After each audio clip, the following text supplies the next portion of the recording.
Alors il y aurait, d'après la déclaration téléphonique qu'on a eue, donc notre client avait 1,60 m d'eau dans toute la partie habitable. Jacobino est expert chez un grand assureur. Depuis 5 jours, il enchaîne les visites chez les assurés de la Faute-sur-Mer, l'une des communes les plus ravagées par la tempête du week-end dernier.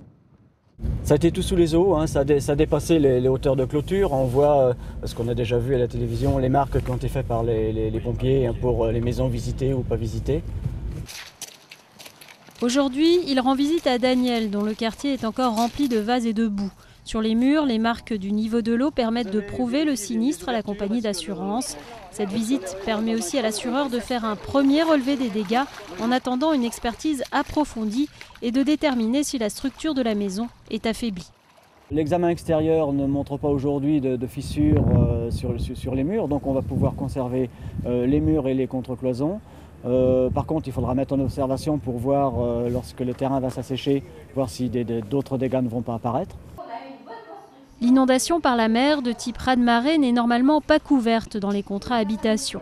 Mais l'arrêté de catastrophe naturelle pris cette semaine par le gouvernement oblige les assureurs à indemniser leurs clients.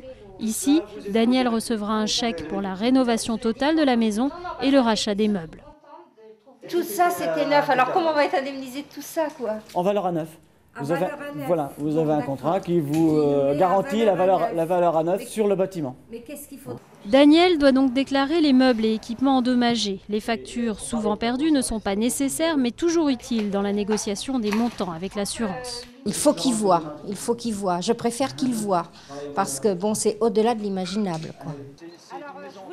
Au total, la tempête Xynthia devrait coûter au moins 1,2 milliard d'euros aux assureurs, ce qui en ferait la plus chère depuis celle de 1999.